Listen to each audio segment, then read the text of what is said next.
Hello, everyone. Thank you so much for joining us today. We are going to have a wonderful webinar today about how to launch a foundational literacy pilot. I hope everyone is doing well on this Thursday, and we're excited to have you here as we dive into the world of piloting. And it makes sense to test drive a program before we jump in completely. So that's kind of the thing that we're going to explore today. All right, so my name is Jenny Keir. I'm a former classroom teacher. I taught reading and math, and I'm currently a consultant with Reading Horizons. I am so excited and happy to introduce Tiffany. She is the Literacy Coordinator for Keller Independent School District, and she has so much to share with us today. She's agreed to share all of her tips, all of her tricks, and advice on piloting programs today. So, Tiffany, thank you so much for joining us. And would you give us a little bit about your background, maybe how you found your way to Keller? So I have always wanted to be a teacher. I was one of those kids who would line up the stuffed animals, like torture my brother. Had my chalkboard. That was just sort of what I always wanted to be. And then I became a teacher. I was a classroom teacher for 10 years in Keller. That was my first job. So Keller's my first and only district that I've worked in. And this is my 21st year after and being in the classroom for 10 years, I wanted to kind of have a greater impact and reach more people. And so I became a literacy coach, and then now here I am as the literacy coordinator. Wonderful. Thank you. That's amazing to have that long in one district. So you really know the ins and outs of that district. That's I do. fabulous. As I mentioned, we're so excited to hear your story today. And you're going to cover the steps that we're seeing on the screen right now. So we're going to go over the pilot process and see what that looked like for Tiffany. We're going to go over some lessons that she learned because every time we start something new, there are going to be things that we learn along the way. And then we'll end with a Q&A. All right, so let's get going. I want to start with this video to kind of set the stage and give you some context today about the process that took place. So we have this awesome video here. It's just a couple of minutes long from Keller. Hurrah! Check your board. Oh, it's my board. Trean. Very nice. Reading Horizons Discovery is a digital platform that allows the teachers to use the Reading Horizons phonics program that we already have in a digital manner. It provides Tier 1 instruction for the teachers, but also gives them the resources to collect the data, analyze it quickly, and then provide remediation or acceleration as the students need. It allows our teachers to be more effective in their instruction because it allows them to cover more in a shorter amount of time. We are currently piloting Reading Horizons Discovery in 5 classrooms across the district. Let's add a vowel to make a slide. Ready? Slaw. There's been so many things that have just made it so much easier. It's made it every single day really easy to get all the pieces in of the phonics, like of Reading Horizons. It's made it really easy to make sure that I'm hitting all of those critical steps. And also, I think another big part of it that's been so helpful is that I now am able to get the most common word instruction in every day, like so easily, and just like it flows with the instruction so well. That, and also I always struggled getting the transfer in, and now the transfer is also just, it's all right there in one spot. It's structured, it is solid, every day is the same, and so the kids have a predictable way of decoding words. They're listening with their hands, they're speaking with their hands, they have opportunities to write, to spell out, to share with partners, and so that keeps them engaged as well. The lessons are much more scripted, which helps you stay inside your time zones that you're needed to stay in for the phonics time. I also enjoyed the part where each day you have a most common word that you add to your instruction, as well as at the end, there's a really good skills check. And this skills check gives me immediate feedback on how the students are doing. And it also gives me small group lessons that I can do with them later in the day to reinforce their learning. All right, so a little bit of context about what Tiffany and her district went through. And Tiffany, almost let's back up a little bit because almost 2 years ago, you were facing some pretty significant changes in your district. Is that right? Yes, so we were faced with the fact that we needed to do a complete curriculum overhaul, meaning our curriculum documents needed to be started from scratch, redoing our framework, going to the degree of having to create a new scope and sequence, determining priority standards, creating new assessments, and along with that was adopting a new resource that aligned with science of teaching reading. And so we had um, all stakeholders, leaders, and teachers become a part of the process. And we started with one layer of leadership, kind of narrowing down the resources. And then we brought in teachers to learn more about all of the products and had time for teachers to try out some of the resources. And then it ended with community involvement by bringing in community board members, other leaders to be able to take a look at the resources that it had been narrowed down to, and then ended with a vote on what resource we felt would be the best for our district and for our students. And so, Reading Horizons ended up being the one that we went forward with as far as our phonics resource. Nice. That's a huge process involving so many different people in the community. That's great to get their eyes on it and then a vote. That's wonderful. So you ended up choosing Reading Horizons Legacy for your foundational literacy solution. And why was that the right solution for your district? So we needed something that was going to be aligned to the science of teaching reading. Our teachers had just been through reading academies. We're in Texas, and that is an initiative that went out.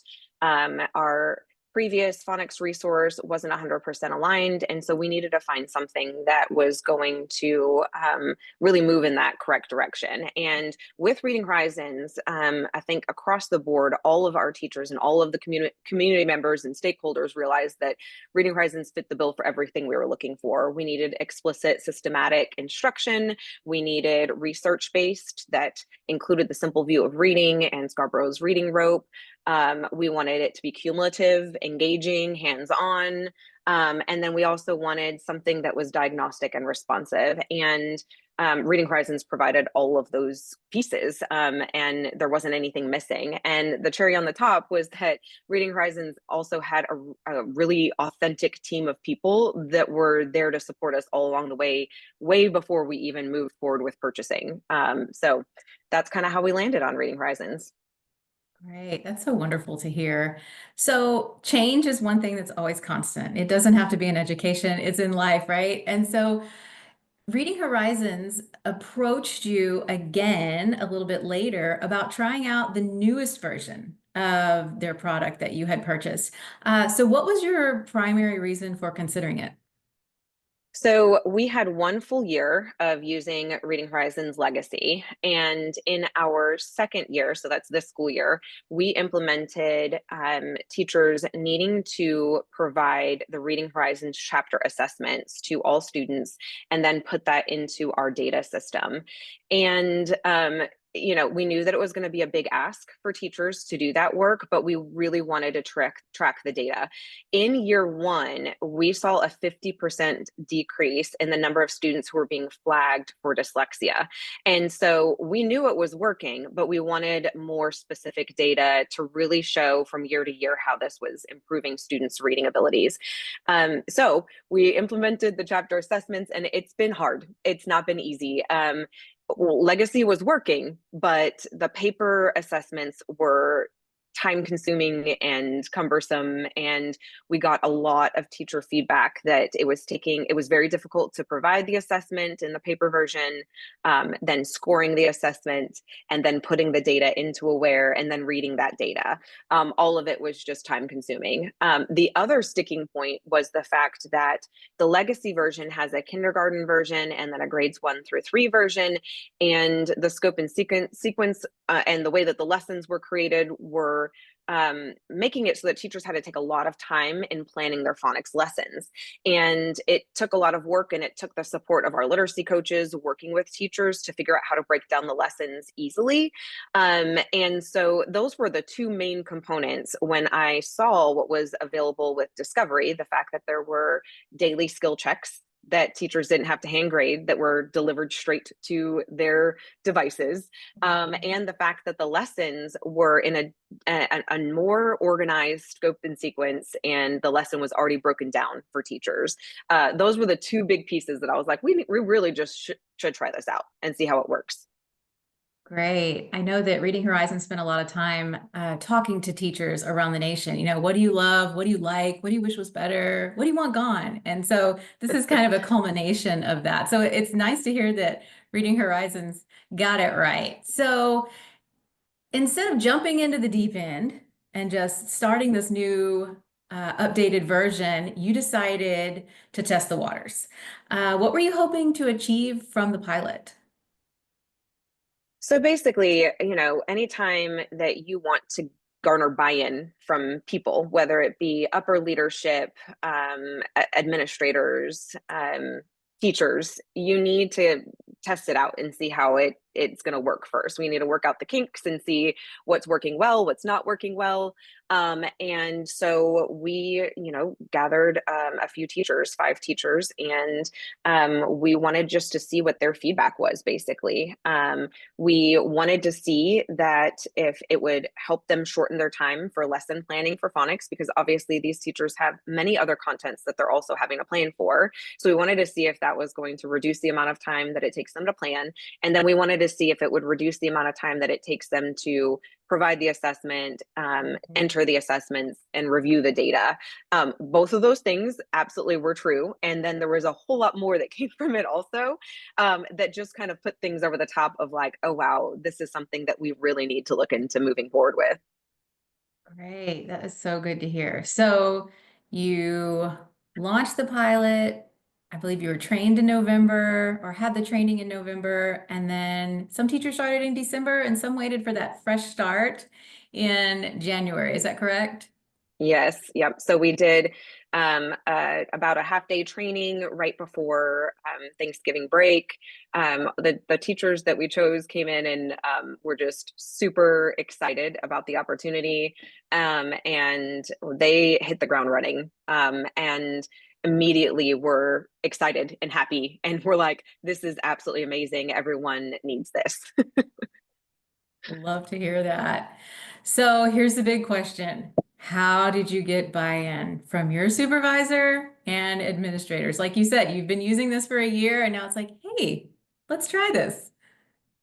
So it goes back to the fact that we had already seen that 50% decrease in students that were being flagged for dyslexia. So we already had buy-in from the legacy version. We already had that buy-in. It was already working. It was already making a huge difference. And my supervisor is super supportive of me, and she knows that I can get super passionate. And so I really believed in what Reading Horizons was already doing, and that it could help our students become better readers and writers with using the new platform. And so because I believed in it, I just advocated for it really hard. I might have been a bit of a pest about it, to be honest with you. So my boss, saw my passion. She brought in other leaders. She ended up working with upper leadership and then also a group of principal leaders to kind of talk to them about ways that we can, involve other people and start to get the word out that this is a direction that we might possibly be moving forward. The administration that were on the campuses that were piloting this, they already got to see it firsthand. They already got to hear what their teachers were saying firsthand. But now we wanted to make it something that others could really get excited about also. And so that was part of the work that made us decide to create the video that you just saw, the 2-minute clip from.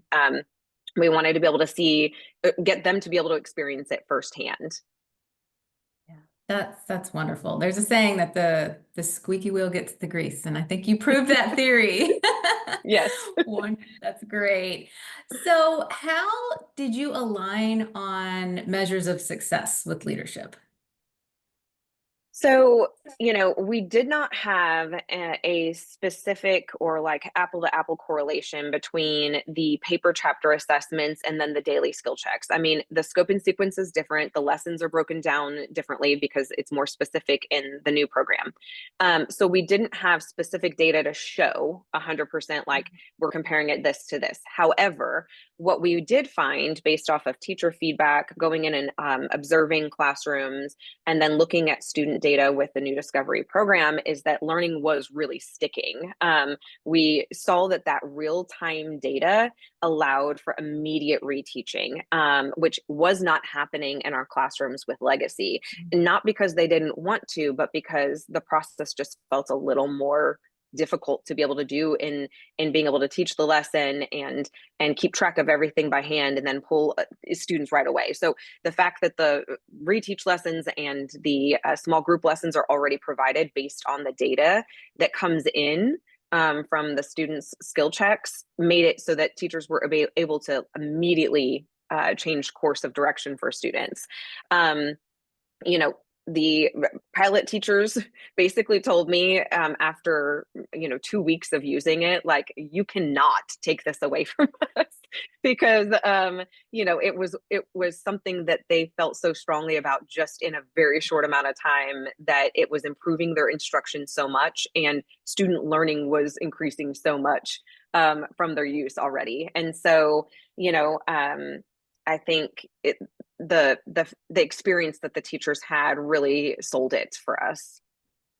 Right. I know that in a lot of, across the nation, we're often experiencing, teacher turnover. We have new teachers. And so having all of that at your fingertips and knowing what to do with those students in a small group, and it's fluid every single day based on that little skill that it could be CH that they just taught, and we're catching that, is so helpful to teachers who, they know that the student is struggling, but what can I do about it? It's just a huge load off of them not having to think on their feet.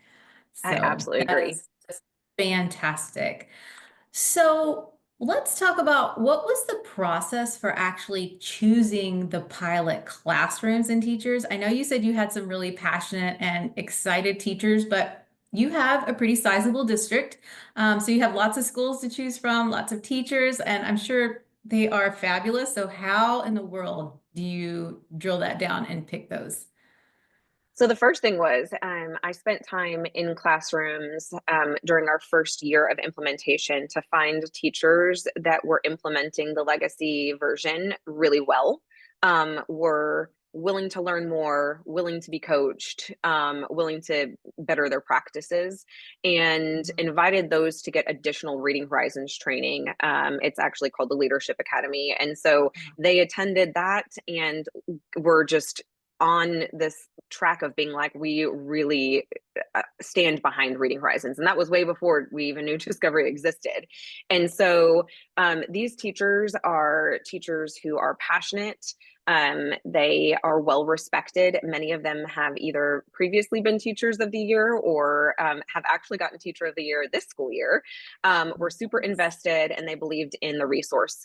The other big piece for me was that I wanted to ensure that all of our students were represented. So we wanted to make sure we've got 4 feeder patterns that feed into the 4 high schools in our district. And I wanted to make sure that we had representation across the entire district. So, all representation, all voices were heard in this process, and we could truly see that it was working all the way around across every school in the district if we were to go full scale.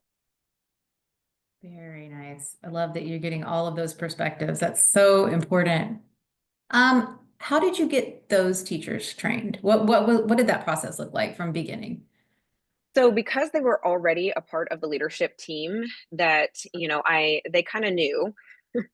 I asked a lot of them. And so they knew that being a part of that team meant that people would be coming into their classrooms, that I would be potentially asking them to do additional training or even helping us with doing training or helping us with other teachers who might not have the easiest time with implementing Reading Horizons. And so they knew I was going to have big asks of them this year, but this was not something that they thought I was going to be asking them.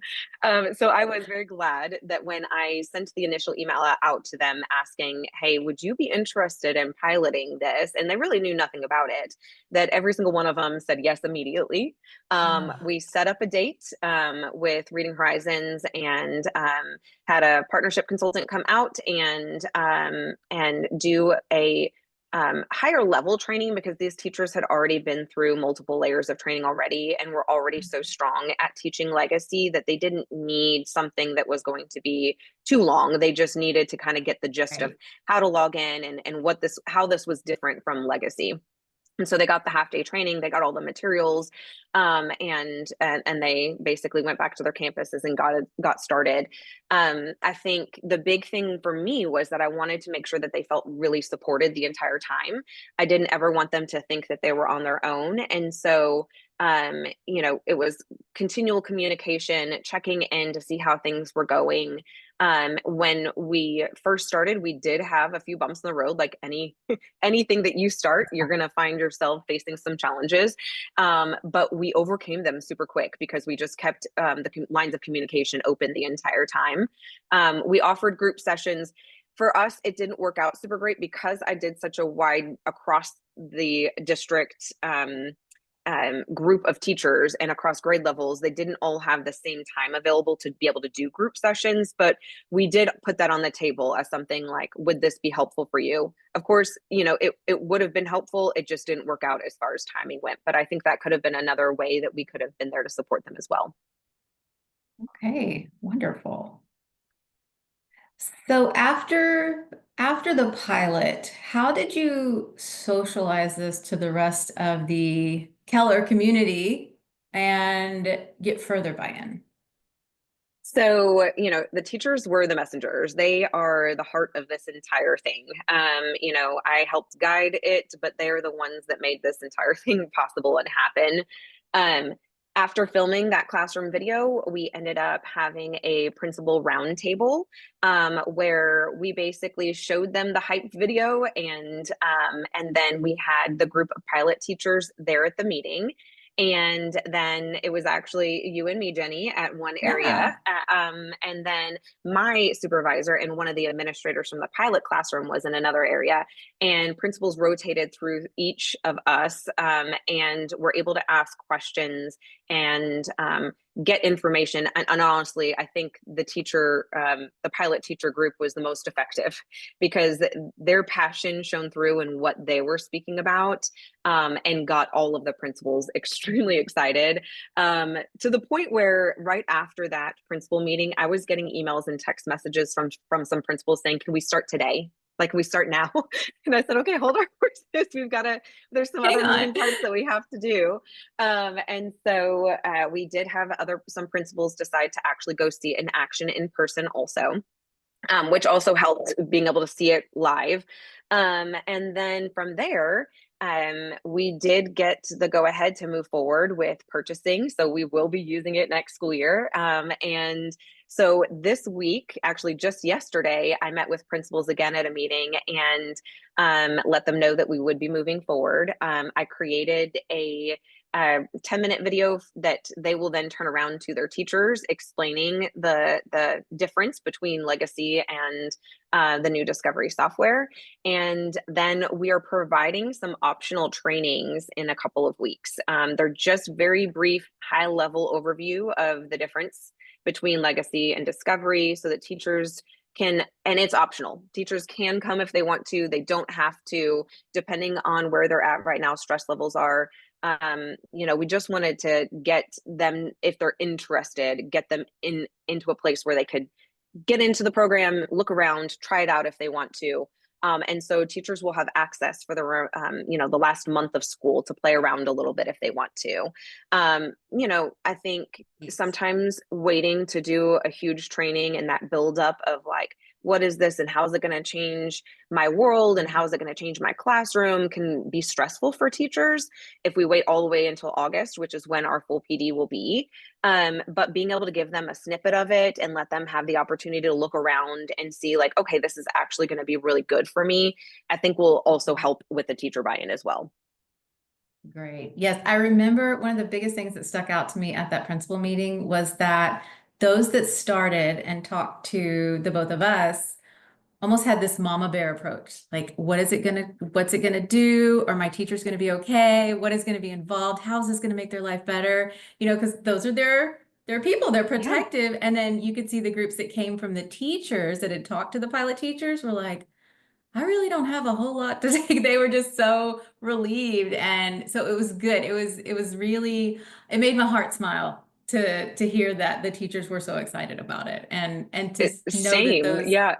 You know, yeah, it was such a great experience because all of the principals left excited. Like typically when we start talking about change, it is that feeling of like, oh no, not one more thing, or oh no, not something new, because there's already so much on teachers' plates right now. We don't want to make it worse for them. We want to find solutions right. to make things easier for them. So when Yes. they saw the teachers' responses, they were like, okay, I feel okay about this. This is a good move. I can back down now. Right. Wonderful, wonderful. This has just been a wealth of information. What are your main takeaways from the pilot process? Because we talked about there's always a learning curve and there's always so much to take in, so much information. So if someone is looking to pilot Reading Horizons or any program, what are they getting themselves into?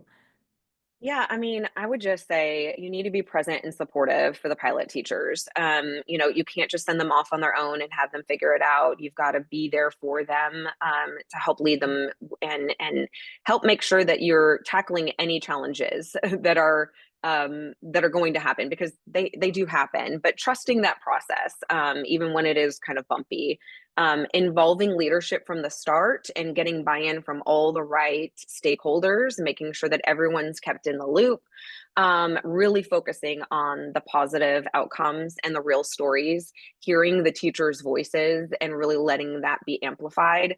And then partnering with the people who are just as committed as you are. And for me, that was everyone at Reading Horizons. I've had just the best experiences, really authentic conversations, and people that have really backed the work that we're doing. That's wonderful. I think it's worth noting that a lot of times with an educational program, you'll get teachers, to partner with you who are from the program. So it's kind of a good lens that they bring in. So let's keep moving and move on to some questions because we have some great ones coming in today. The first one is, after implementing a pilot program, what is the best way to roll out to more classrooms and schools?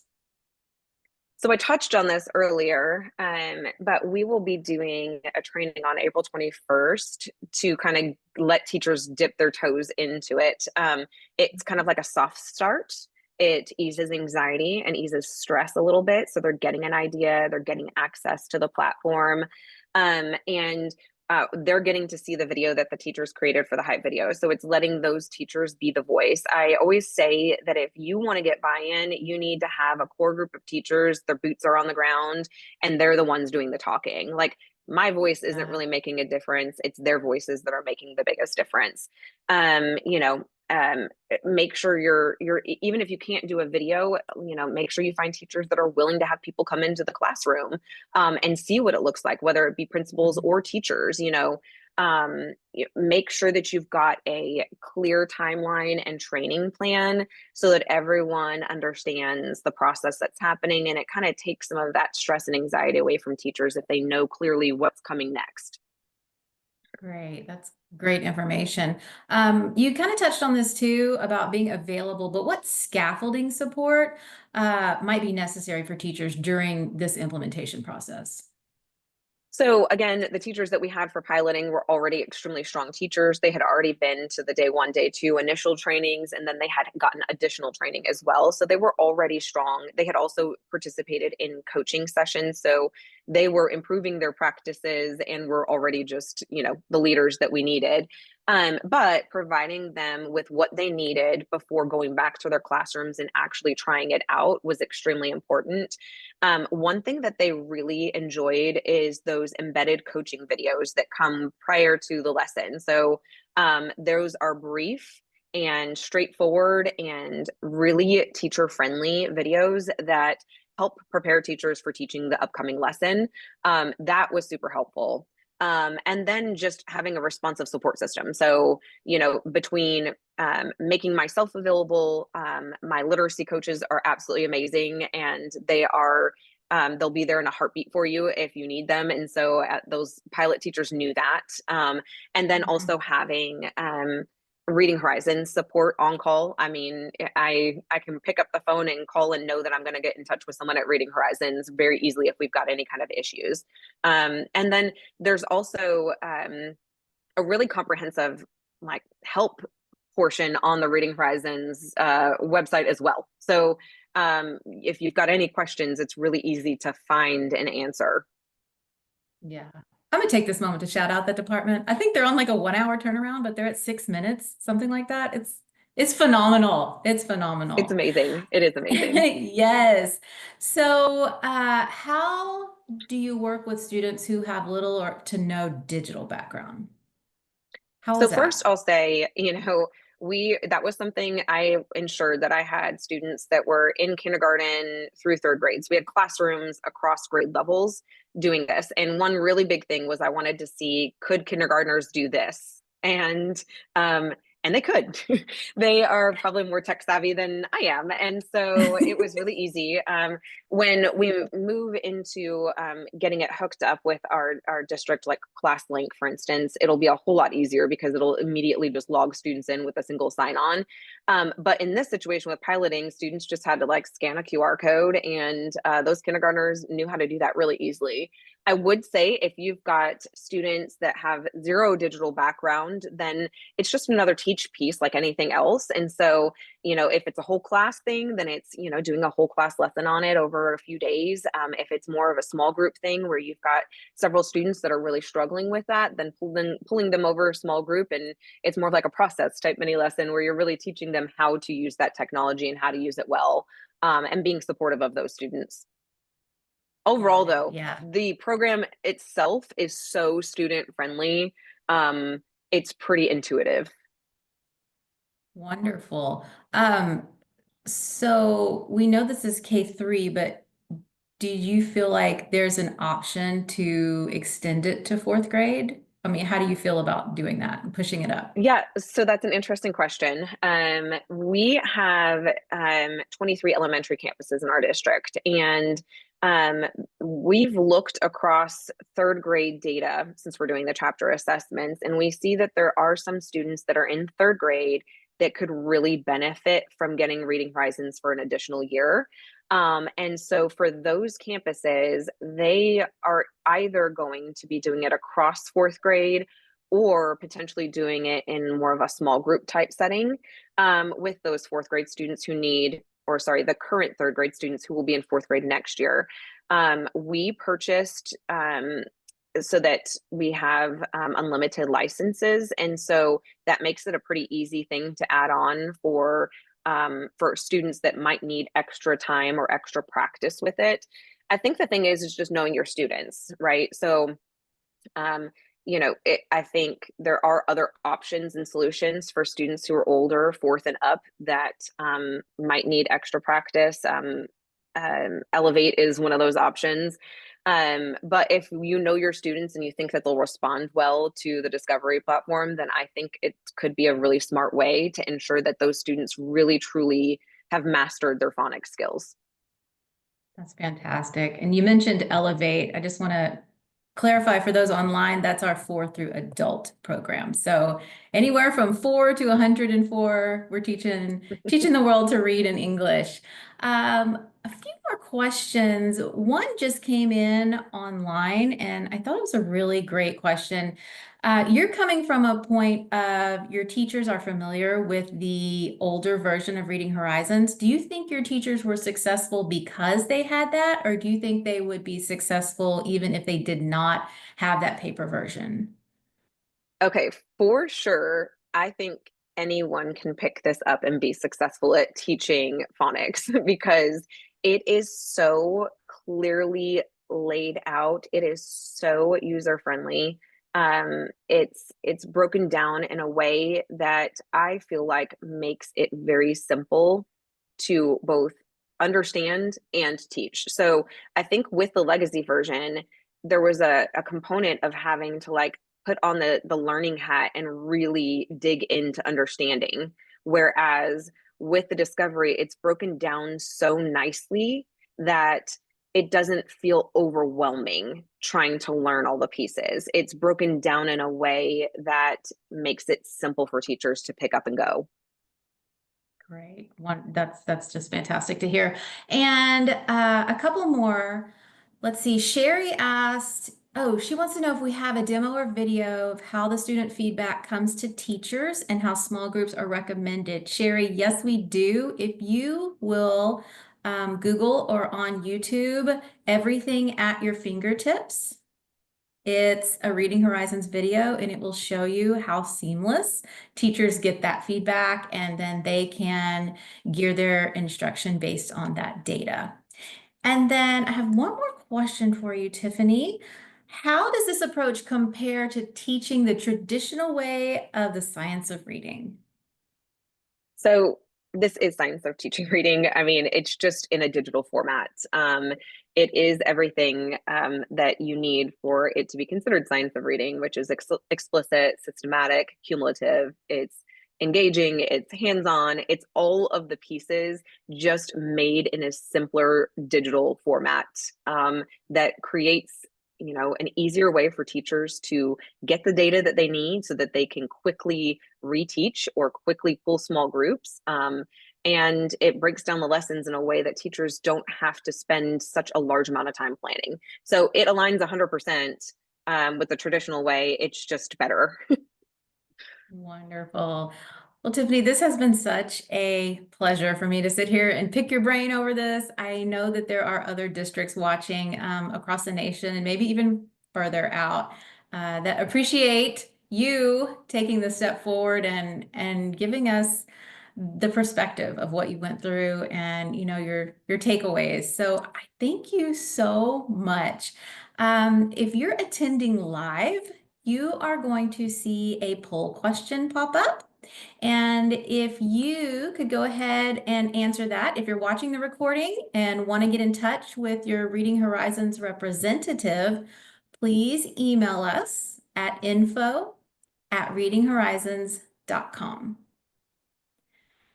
And I wonder if we have maybe one more question.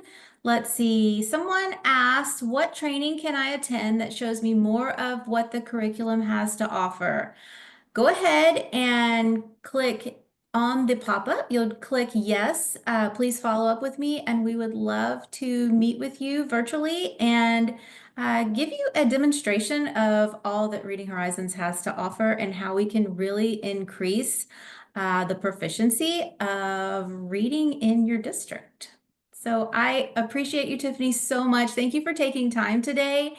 And I hope everyone has an absolutely wonderful Thursday. Spring is here, summer's knocking. We're all going to make it, okay? All right. Bye, Tiffany. Thank you so Bye. much. Thank you.